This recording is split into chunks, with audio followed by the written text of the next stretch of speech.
دین شب در شهر وحدت خانه می شستند مردم. قدقدی دریایی را مید مرده می جستند مردم.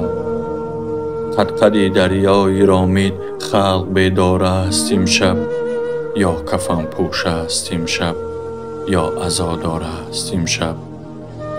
از دو چشم مادرانش اشک ریزان بوستان‌های بزیبش بی‌سرابان.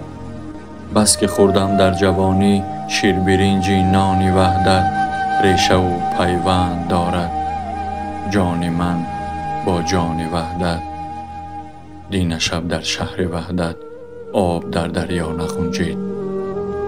دین شب فریاد وحدت در همه دنیا نخونجید. هموطنان عزیز، هر مصیبت حکمت دارد.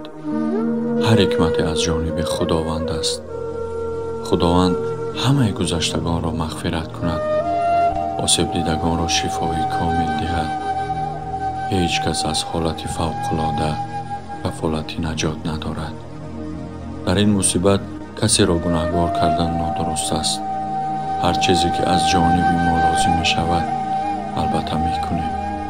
هر شخص می تواند خودش کمک کند. پس سر کردن چنین حالت ها آسان می شود. مردم سربلند تاجیک در روزهای وزنین سرجم و استوارند. تا حد امکان از دل صاف برای کمک ضرر دیدگان و گذشتگان بیایید یک جای باشیم. کمک می تواند مادی و معنوی باشد. کمک مادی کردن نتوانید، در حقیقت گذشتگان و آسیب دیدگان را دعا کنید. کمک مادی کردن خواهید، پس رفته از حالشان با خبر باشید. امروز شخصانی ضرر دیده به قوه روحی و جسمانی نیاز دارند. پس ما را می باید قوه آنها باشیم. در پناه خدا نگهبان شما.